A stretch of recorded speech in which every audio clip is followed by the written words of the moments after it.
আমি অ্যাকচুয়ালি এবারে সবার মুখে শুনি যে মদিনা সনদ হচ্ছে পৃথিবীর প্রথম সংবিধান। তো এটা কতটুকু সত্যতা একটু আমি জানতে চাচ্ছিলাম। রাইট। ছুটি দেখবেন প্রশ্ন উত্তর ভিত্তিক অনুষ্ঠান ইসলামী সমাধান, সৌজন্যে NCC bank, powered by NCC ইসলামী। এনসিসি ব্যাংক কার্ডে এই রমজানে শপিং, ডাইনিং ও ট্রাভেলিং এ পাচ্ছেন আকর্ষণীয় ক্যাশব্যাক এবং সেভিংস অফার। এনসিসি ব্যাংক, আপনার সাথেই সব সময়।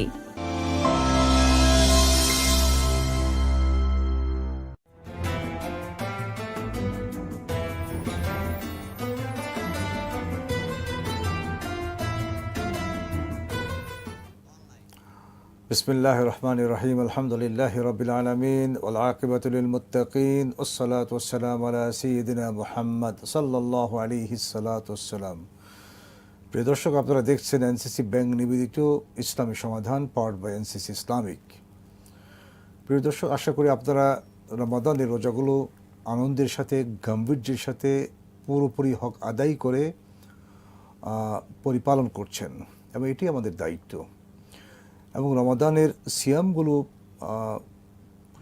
পরিপালন করার সাথে সাথে আমাদের উপর আরও অনেক দায়িত্ব বর্তায়। সেগুলো হলো যে কেন সিয়াম ফরজ করা হলো, কোন মাসে ফরজ করা হলো, সিয়ামটা কাদের উপর ফরজ করা হলো, সর্বোপরি যে কিতাবের মাধ্যমে সিয়ামটা আমাদের উপর ফরজ করা হলো সেই কিতাবের যিনি মালিক আল্লাহ তাআলা, তিনি যার মাধ্যমে এই বিধানাবলী আমাদের কাছে পাঠিয়েছেন, তিনি কেমন ছিলেন, কেমন চরিত্রের অধিকারী ছিলেন, তিনি এই পৃথিবীতে, এই ধরাতে কি প্রতিষ্ঠা করতে চেয়েছেন, আল্লাহর রাজত্ব, এবং তিনি আর কি কি চেয়েছেন, এই বিষয়গুলো জানাও কিন্তু আমাদের জন্য সম্যক কর্তব্য। আমরা যদি অর্ধেক জানি আর অর্ধেক না জানি, তাহলে আমরা কিন্তু পূর্ণাঙ্গ মুসলমান হতে পারবো না। ইসলামটা হচ্ছে লেখাপড়ার বিষয়। আপনাকে জ্ঞান অর্জন করতে হবে, আপনাকে এলেম অর্জন করতে হবে, এবং সেই এলেম অনুযায়ী আমল করতে হবে। এই জন্যই আমরা বলি আল ইলমু ক্বাবলাল কওলি ওয়াল আমালে। আমার কথা বলার আগে, আমার আমল করার আগে জ্ঞান অর্জন করতে হবে। এই জন্য ইসলামের প্রথম শব্দ ছিল, কোরআনে কারীমের প্রথম শব্দ ছিল ইকরা, পড়ো। এবং এই পড়ার আদেশ আল্লাহ তাআলা সেই হেরা গুহাতে যে দিলেন, সেটা ধ্বনিত প্রতিধ্বনিত হয়ে বিশ্ব মুসলিমের রন্ধ্রে রন্ধ্রে পৌঁছে দেওয়া হয়েছে, যাতে মানুষ কোনোদিন বলতে না পারে যে আমাকে তো পড়ার আদেশ দেওয়া হয়নি। ঠিক তেমনিভাবে আল্লাহ কর্তৃক প্রদত্ত যে বিধানাবলী আছে, সেগুলো মন এবং মানুষ থেকে আত্মিকভাবে গ্রহণ করে সেগুলোর উপর আমল করা আমাদের উপর ফরজ, অবলিগেটরি। প্রিয় দর্শক, ইসলাম যার উপর এসেছে তিনি ছিলেন রাহমাতুল লিল আলামিন।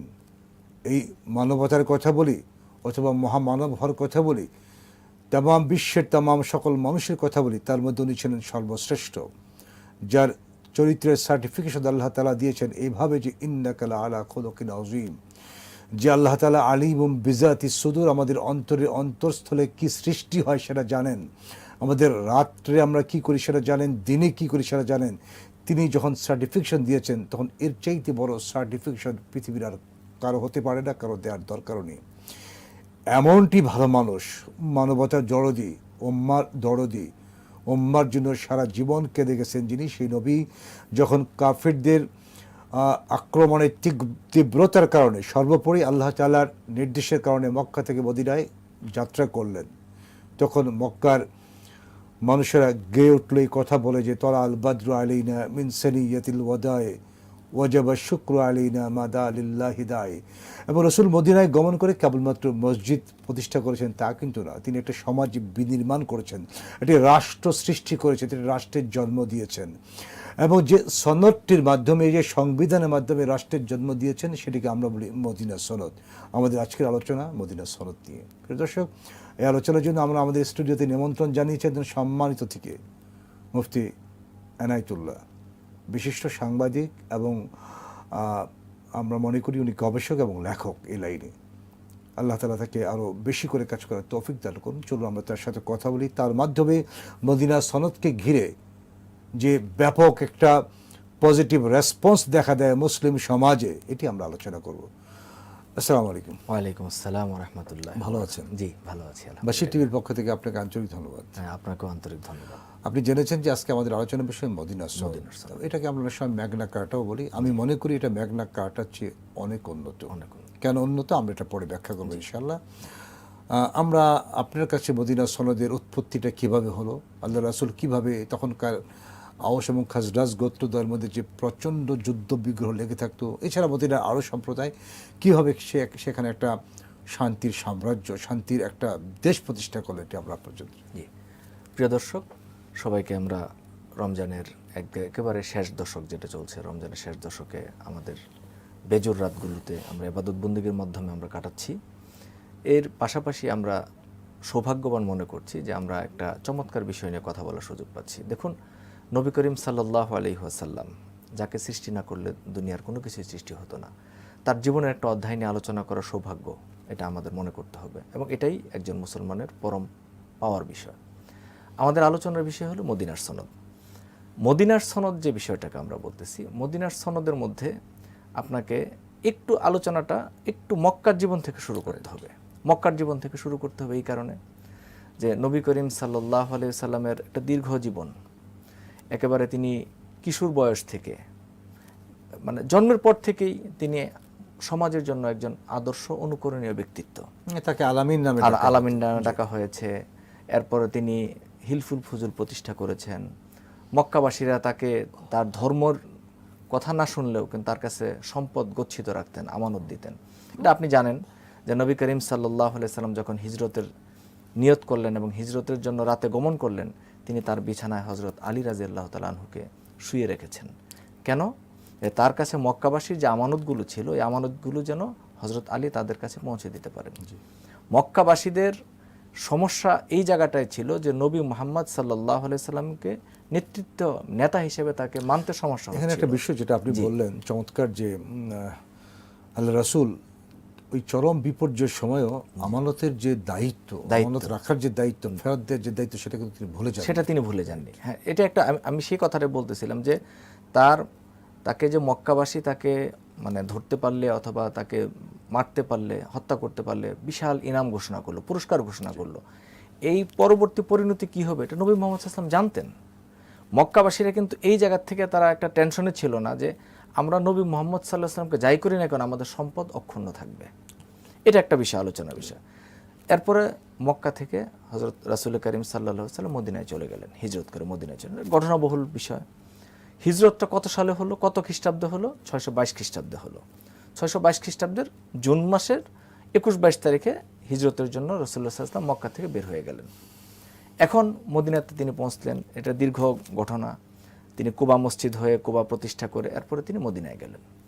মদিনায় যাওয়ার পরে নবী করিম সাল্লাল্লাহু আলাইহি ওয়াসাল্লাম ছোট ছোট বিভিন্ন গোষ্ঠী যারা, তাদের সঙ্গে কিন্তু বিভিন্ন সময় ছোট ছোট চুক্তি হয়েছে। এই মদিনা চুক্তির আগে, মদিনা সনদের আগে ছোট ছোট চুক্তি হয়েছে, কিন্তু বনি আউস এবং খাজরাজ তাদের সাথে চুক্তি করার আলাদা কোনো প্রয়োজন তখনও দেখা দেয়নি, কারণ রাসূল করিম সাল্লাল্লাহু আলাইহি ওয়াসাল্লাম তো তাদের আমন্ত্রণে এসেছেন। তো সুতরাং এখানে তো তাদের জন্য আলাদা করে কোনো চুক্তির কোনো প্রয়োজনীয়তা ছিল না। কিন্তু খাজরাজ এবং আউস গোত্রের কিছু কিছু গোত্রপতি যারা ছিল, তারা তৎকালীন ইহুদিদের আপনার প্ররোচনায় এবং পত্তলিক যারা ছিল, মদিনার যারা পত্তলিক ছিলেন, মুশরিক যাদেরকে আমরা বলি, তাদের প্ররোচনায় নবী মুহাম্মদ সাল্লাল্লাহু আলাইহি ওয়াসাল্লামের বিরুদ্ধে ছোট ছোট ষড়যন্ত্রে তারা লিপ্ত হলো।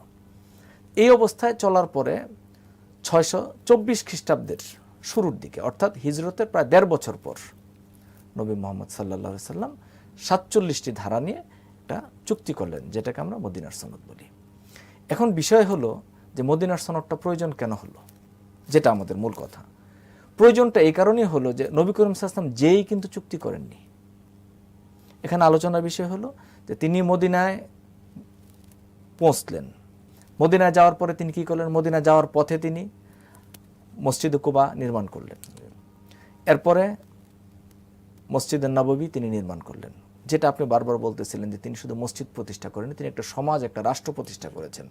এবং রাষ্ট্র প্রতিষ্ঠার জন্য যখন মুহাজির যারা, মক্কা থেকে যারা হিজরত করে মদিনায় গেলেন, মুহাজির মুসলমান যারা, তাদের সংখ্যা খুব বেশি ছিল না।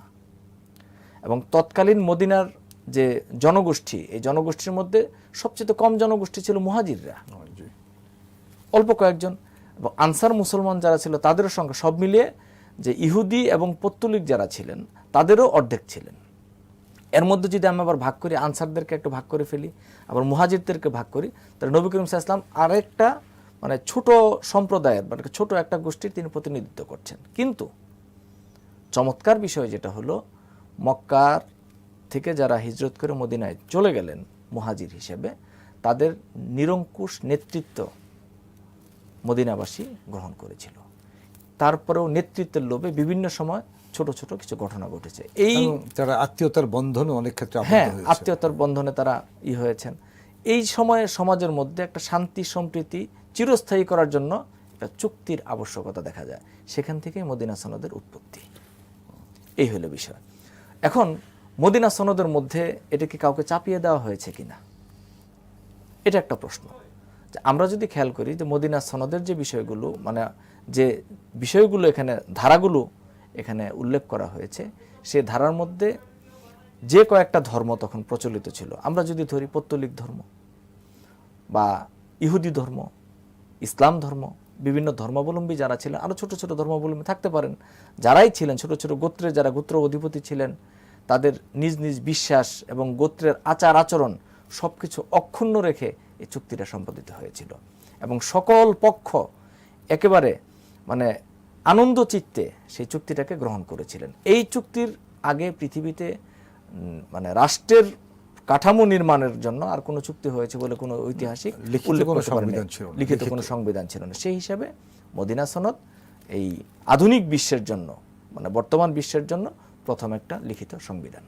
এবং এটাকে অনেকে ম্যাগনা কার্টার সাথে তুলনা করে, কিন্তু আমি যতটুকু ইতিহাস পড়ে দেখলাম, আপনার ম্যাগনা কার্টারা ছিল এরকম যে তৎকালীন রাজা তার অনেক প্রভাব প্রতিপত্তি ছিল, এবং ফলে তার বিরুদ্ধে যারা ভূস্বামী, যারা জমিদার যারা বিদ্রোহ করলো অথবা যারা তার বিরুদ্ধে প্রতিবাদ করলো, ফলত রাজার ক্ষমতা হ্রাস করা হলো, ওদের অধিকারগুলোকে আরো বিশেষায়িত করা হলো। এবং এটা ছিল ম্যাগনা কার্টা চুক্তি। কিন্তু ইসলামের যে চুক্তিটা, ফার্স্ট চুক্তি মদিনা সনদ, এটা তো রাজার ক্ষমতা কমানো বা জনগণের ক্ষমতা বাড়ানো তা না। প্রথম দিন থেকেই যার যার অধিকার বা হক আছে সেটা যথাযথভাবে দেওয়ার জন্যই এটার প্রতিষ্ঠা। এটাই যেটা আমরা শুরু থেকে বলতেছিলাম যে এখানে নবী মুহাম্মদ সাল্লাল্লাহু আলাইহি সাল্লাম এই চুক্তিটা করেছেন।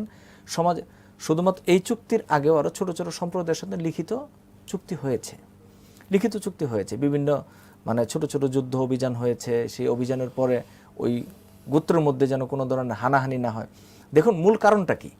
এই চুক্তির মূল কারণটা হলো মক্কা থেকে যারা নবী মুহাম্মদ সাল্লাল্লাহু আলাইহি সাল্লাম এবং মুহাজির যারা চলে আসলেন, তাদেরকে শান্তিতে বসবাস করতে দিচ্ছিল না মক্কার কুরাইশরা। আর মক্কা ছিল একটা ব্যবসা বাণিজ্যের কেন্দ্র, এবং এখান থেকে যে মানে রুট অফ বিজনেস মক্কা, সিরিয়ার থেকে বলেন বা বিভিন্ন জায়গা থেকে আসা মদিনাকে ছুঁয়ে যেত। কিন্তু মক্কার উপর মানুষ অনেকটা ছিল, মানে ডিপেন্ডেন্ট ছিল। এই জায়গা থেকে মদিনার মানুষকে বলা হয় অনেকটা নিরীহ এবং শান্তিকামী। এবং নিরীহ শান্তিকামী তারা যুদ্ধ পছন্দ করেন না। তারা নবী করিম সাল্লাল্লাহু আলাইহি সাল্লামকে কি করেছেন? জায়গা দিয়েছেন। এখন এটা তো সাধারণ কারণেই স্বাভাবিকভাবেই মদিনাবাসীর জন্য সৌভাগ্য, আর মক্কাবাসী এটাকে মেনে নিতে পারছিলেন না। এই জন্য মক্কার থেকে নানা সময় ফুসটানো হয়েছে মদিনার যারা একটু ক্ষমতা লোভী বা যারা একটু নেতৃত্ব চায়, যারা নবী মুহাম্মদ সাল্লাল্লাহু আলাইহি সাল্লামকে মানতে পারতেছেন না অথবা মুসলমানদেরকে মানতে পারেন। এখানে বিষয়টা হলো কয়েকটা কারণে দ্বন্দ্বটা দেখা দিচ্ছিল। দ্বন্দ্ব বলবো না আমি, একটু একটু মাথাচাড়া দিচ্ছে। কেউ ধর্মীয় কারণে, ইহুদিরা মনে করতেছিল যে আমাদের ক্ষমতা হ্রাস হয়ে যাচ্ছে, আমরা নেতৃত্ব হারিয়ে ফেলছি। তারা তো চেয়েছিল যে নবী হবে তাদের সম্প্রদায়ের মধ্য থেকে। এখানে তাদের একটা ধর্মীয় একটা বিষয় ছিল। আবারই যারা আউস খাজরাজের আমন্ত্রণিত নবী করিম সাল্লাল্লাহু আলাইহি ওয়াসাল্লাম মদিনাতে আসছেন। এখন এই যে বিশেষ করে ইহুদি এবং পৌত্তলিক, তাদের মধ্যকার ঝামেলার মধ্যে মুসলমানরা ছিল না, কিন্তু মুসলমানরা আরেকটা পক্ষ। এখানে আমরা বাকি কথাটা শুনবো একটা বিরতির পরে। প্রিয় দর্শক, আপনারা আলোচনা শুনছেন মদিনা সনদের উপরে। এটি অত্যন্ত গুরুত্বপূর্ণ আলোচনা। এটি ইসলামের প্রথম লিখিত সংবিধান, যে সংবিধানকে আমরা মনে করি এটা ম্যাগনা কার্টার চেয়েও গভীর চিন্তা ভাবনা সম্বলিত একটা সংবিধান। এবং এই সংবিধানের যে তাৎপর্য, সিগনিফিকেন্স বা ইম্পর্টেন্স, যে আজও আমরা বহন করে চলেছি। প্রিয় দর্শক, আলোচনার বাকি অংশ আমরা বিরতির পরে শুনবো। আমরা ছোট্ট একটা বিরতিতে যাব, আমাদের সাথেই থাকুন, আমরা ফিরে আসছি ইনশাআল্লাহ।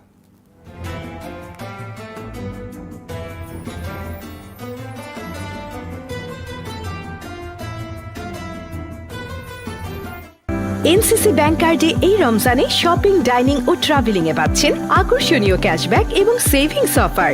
এনসিসি ব্যাংক, আপনার সাথেই সব সময়। শরিয়া অনুশাসন মেনে বিজ্ঞ শরিয়া বোর্ডের নির্দেশনায় ও স্বতন্ত্র ব্যবস্থাপনায় গ্রাহকদের জন্য এনসিসি ইসলামিক ব্যাংকিং এর আকর্ষণীয় সেবাসমূহ রয়েছে।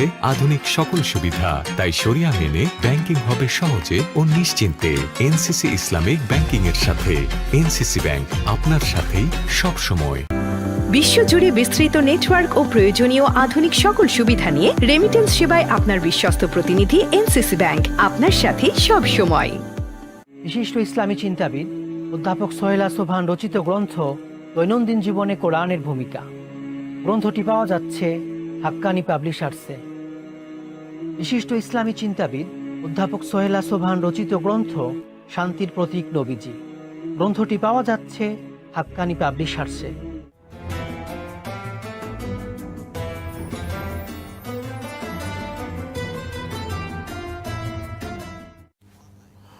বিরতির পর আবারও আপনাদের স্বাগত জানাই এনসিসি ব্যাংক নিবেদিত ইসলামী সমাধান powered by NCC Islami bank অনুষ্ঠানে। প্রিয় দর্শক, দারুণ আলোচনা চলছে মদিনা সনদের উপর। আমরা মাঝে মাঝে এই ধরনের উচ্চকিত অথবা অনুচ্চকিত আওয়াজ শুনি, মদিনা সনদ অনুযায়ী দেশ চলবে। কিন্তু আসলে ভেবে দেখতে হয় মদিনা সনদ কি, এখানে কতগুলো ধারা ছিল, এগুলোর উপর আমরা কি জ্ঞান অর্জন করে কথা বলেছি কিনা। যদি আমরা জ্ঞান অর্জন করে কথা বলতাম, নিশ্চয়ই এই কথাগুলো আমাদের মুখ দিয়ে বের হতো না। কারণ আমরা তো অন্য কোনো আদর্শকে লালন করি, অন্য কোনো মতাদর্শকে আমরা লালন করি। যাই হোক, আমাদের জানা দরকার মদিনা সনদের ধারাগুলো কী ছিল বা গুরুত্বপূর্ণ ধারাগুলো কী কী। চলুন আমরা আমাদের অতিথির কাছ থেকে জেনে নিই। জি, আমরা আপনার কাছে জানতে চাই যে ধারা তো অনেক ছিল, কেউ বলেন 47টি, কেউ বলেন 53টি, বা এখানে ইখতিলাফ আছে ধারাগুলো নিয়ে। আবার একটা সেন্টেন্সকে দুই ভাগে ভাগ করলে ধারাতে দুইটা হয়ে যায়। তো গুরুত্বপূর্ণ ধারাগুলো কি কি ছিল এটি আমরা জানতে চাই।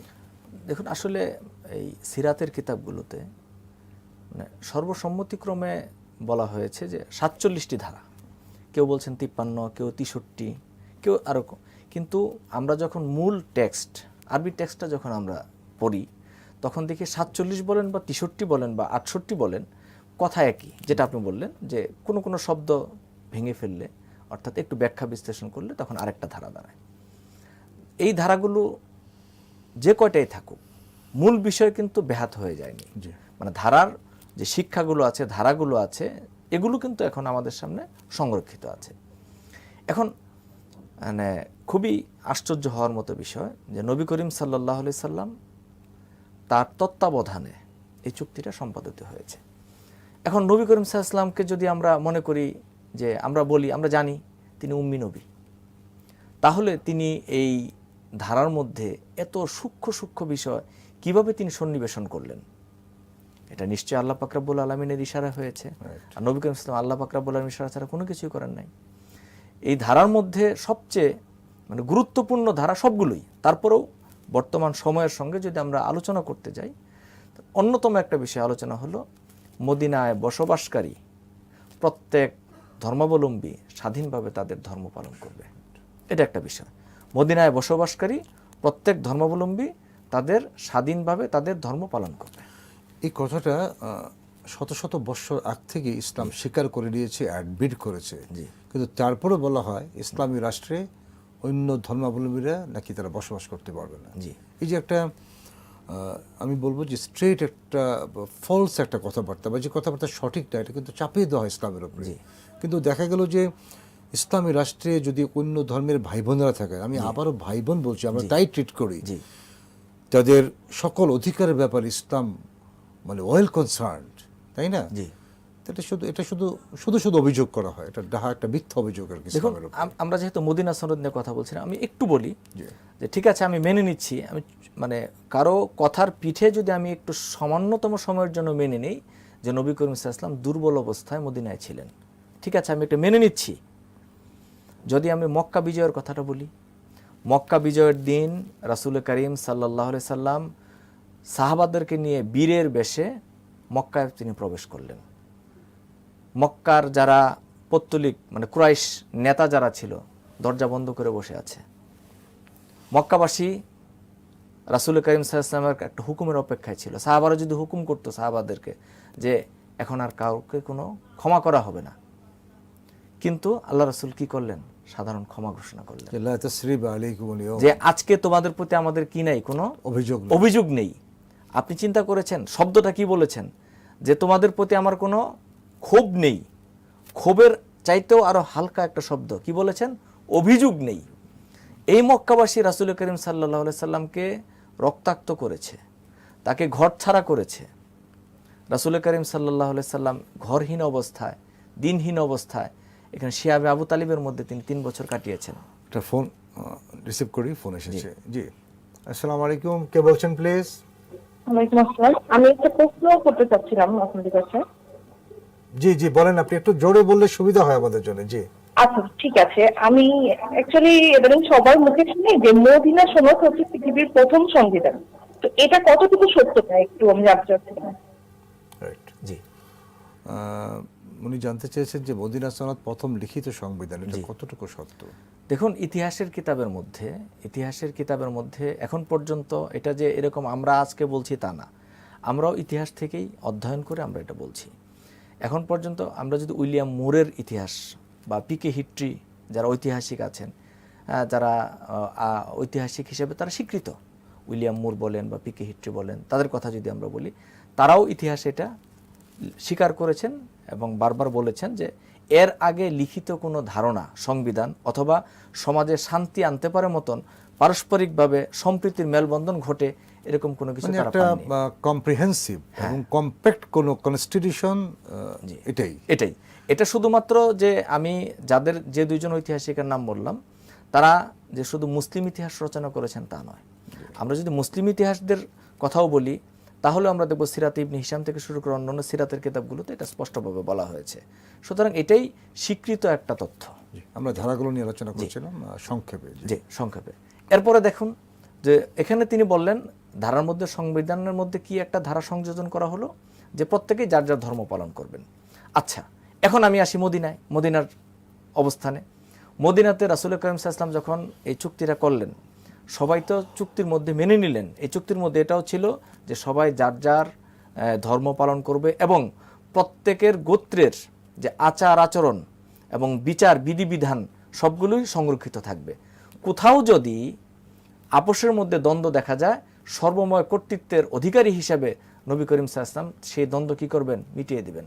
অর্থাৎ নবী করিম সাল্লাল্লাহু আলাইহি ওয়াসাল্লামকে চুক্তির মাধ্যমে তারা মেনে নিলেন তিনি মদিনা প্রজাতন্ত্রের বা মদিনা রাষ্ট্রের সর্বময় ক্ষমতার অধিকারী এবং একজন সর্বোচ্চ বিচারক তিনি এই বিচারটা করবেন। এরপরে আরেকটা চুক্তির মধ্যে কি আছে যে নবী করিম সাল্লাল্লাহু আলাইহি সাল্লামের অনুমতি ব্যতি রেখে মদিনার পক্ষ থেকে কোনো গোত্র, কোনো গোষ্ঠী যুদ্ধ ঘোষণা করতে পারবে না। এবং যুদ্ধের ক্ষেত্রে দেখেন আরেকটা কত সমতা বিধান রচনা করা হয়েছে যে যুদ্ধের সময় যে যতটুকু অংশগ্রহণ করবে সে তার ততটুকু কি করবে? ব্যয় বহন করবে। অর্থাৎ যে মুসলমানরা যুদ্ধ করবে সেই যুদ্ধের জন্য খরচ দিবে অন্যরা, ইহুদিরা বা পত্তলিকরা, এটা কিন্তু চাপিয়ে দেওয়া হয়নি। অর্থাৎ যুদ্ধ যদি মুসলমানদের বিরুদ্ধে হয়, যুদ্ধ যদি মদিনা রাষ্ট্রের বিরুদ্ধে হয়, যে যে অবস্থান থেকে সেখান থেকে তাদের অবস্থান করতে হবে, অংশগ্রহণ করতে হবে। এরপরে মদিনা রাষ্ট্রের বিরুদ্ধে কেউ কোনো ষড়যন্ত্রে অংশগ্রহণ করতে পারবে না। এটা একটা খুব গুরুত্বপূর্ণ বিষয়। রাষ্ট্রের জন্য, একটা সমাজে শান্তি শৃঙ্খলা রক্ষার জন্য ষড়যন্ত্র অর্থাৎ বিশ্বাসঘাতকতাকে যেটা বলে, এগুলো তো সব আধুনিক রাষ্ট্রেরও ভিত্তি। হ্যাঁ, আধুনিক রাষ্ট্রেরও ভিত্তি। দেখুন নবী করিম সাল্লাল্লাহু আলাইহি ওয়াসাল্লাম তো তিনি আমাদের থেকে যে তিনি 1450 বছর পূর্বে তিনি দুনিয়া এসেছেন, কিন্তু তার চাইতে আধুনিক মানুষ আমাদের পরেও যদি যতদিন দুনিয়া থাকবে ততদিনও মনে করবে যে তিনি এই তো আমাদের লোক, আমার সমাজের লোক। এটাই তো নবী করিম সাল্লাল্লাহু আলাইহি ওয়াসাল্লাম একটা মুজেজা। এটা নবী করিম সাল্লাল্লাহু আলাইহি ওয়াসাল্লাম একটা মুজেজাও বটে যে নবী করিম সাল্লাল্লাহু আলাইহি ওয়াসাল্লামের দিকে এটা সাহাবাদের সময় ছিল। আল্লাহ তো বলছেন ওমা ইয়ান্তিকু আনিল হাওয়া ইন হুয়া ইল্লা ওয়াহয়ু ইউহা, রাসূল যা বলে সেটা ওহী। সুতরাং মদিনা সনদের মধ্যে আরেকটা গুরুত্বপূর্ণ যে বিষয়টা ছিল সেটা হলো যে মদিনা সনদ, এই রাষ্ট্রের মধ্যে সবাই নিরাপদ থাকবে। একটা রাষ্ট্রের মধ্যে নাগরিকদের নিরাপত্তা এবং পরস্পরে মিলে থাকা, এটা একটা গুরুত্বপূর্ণ বিষয়। আমরা দেখুন আধুনিক সময়, আমরা এই সময় যদি আমরা দেখি, আমরা আমাদের প্রতিবেশী দেশ যদি দেখি, মধ্যপ্রাচ্যের দিকে যদি দেখাই, ইউরোপের দিকে যদি আমরা দেখাই, আফ্রিকার দিকে যদি তাকাই, সব জায়গাতেই মানুষের জাতিগত দ্বন্দ্ব এবং বিভিন্ন রাষ্ট্র ধ্বংস হয়ে গেছে শুধু জাতিগত দ্বন্দ্বের কারণে। ধর্মীয় দ্বন্দ্ব তো আছেই, জাতিগত দ্বন্দ্বের কারণে এক একটা রাষ্ট্র ধ্বংস হয়ে যাচ্ছে। আমরাই শ্রেষ্ঠ। আমরাই শ্রেষ্ঠ, ঠিক আছে। এই জাতিগত দ্বন্দ্ব মানুষকে নষ্ট করে দেয়, একটা দেশকে নষ্ট করে দেয়। নবী করিম সাল্লাল্লাহু আলাইহি ওয়াসাল্লাম সেটাও নির্মূল করেছেন এক কিসের মাধ্যমে? মদিনার সনদের মাধ্যমে। মদিনার সনদের পরে মানুষ নিরাপদ বোধ করা শুরু করলো। এটার যে ফলাফলটা কি হলো, বিভিন্ন গোষ্ঠী যারা ছিলেন তারা সবাই পরস্পরের মধ্যে এই নিরাপদে বসবাস করতে লাগলেন। নিরাপদে বসবাসের চিত্রের মধ্যে যদি আমরা শুধু আনসার এবং মুহাজিরদের দেখি, যেটা আমরা আলোচনা শুরুতে বলেছিলাম যে আনসার এবং মুহাজির, আনসারদের মধ্যে এরকম ছিল যার 2 জন স্ত্রী ছিল, তিনি একজন স্ত্রী তালাক দিয়েছেন, মুহাজির একজন বিয়ে করেছে। এটা ছিল মুসলমানদের মধ্যে পরস্পরের একটা মিল।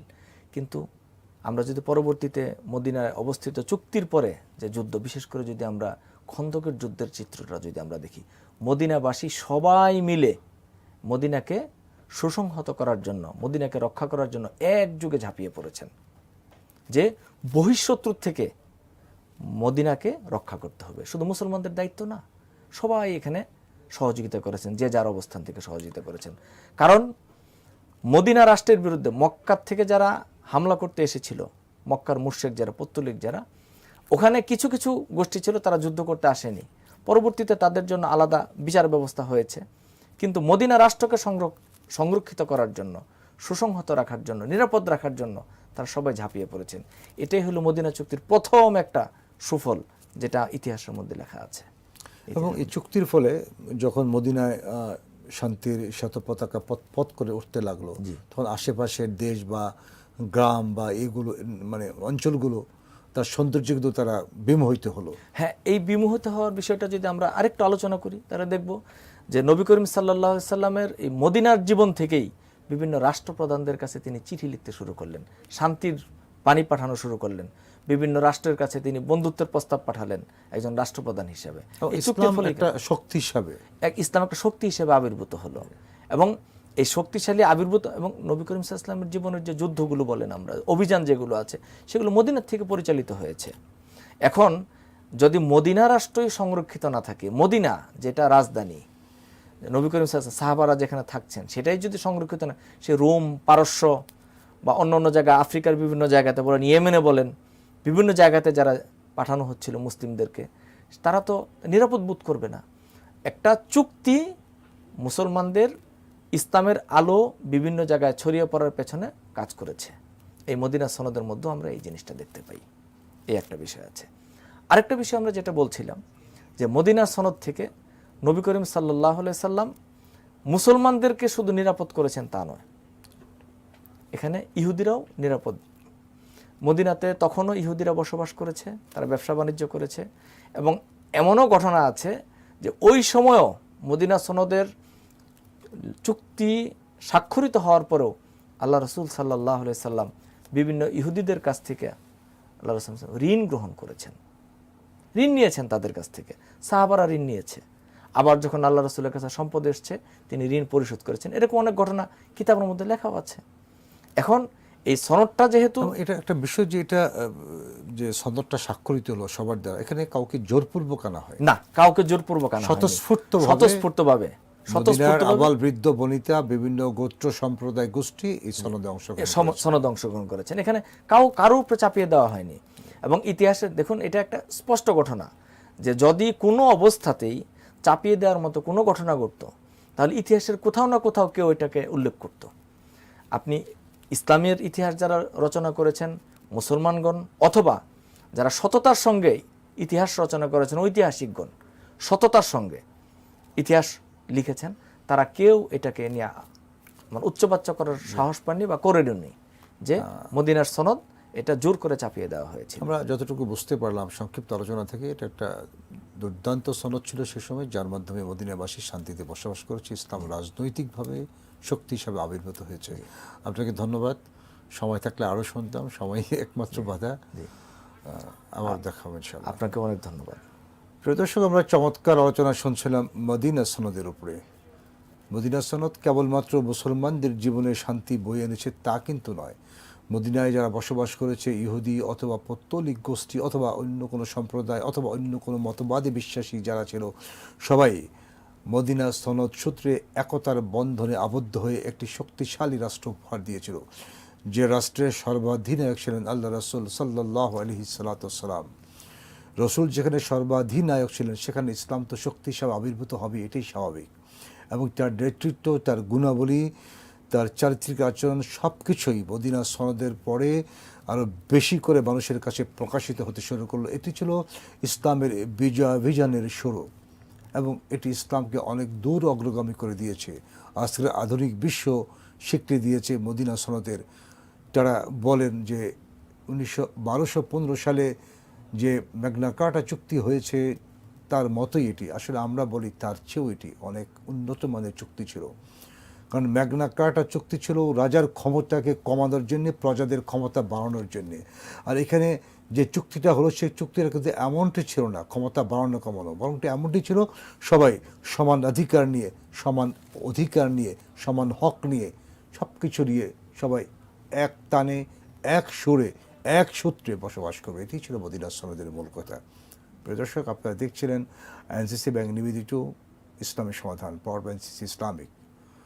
আজ এ পর্যন্তই। আপনাদের সাথে আবারও দেখা হবে কোনো এক সময়, কোনো এক ক্ষণে, যে ক্ষণকে আমরা আবারও স্মরণ করে রাখবো ইনশাআল্লাহ। আপনারা ভালো থাকুন, সুস্থ থাকুন। আসসালামু আলাইকুম রহমতুল্লাহি ওয়া বারাকাতুহু।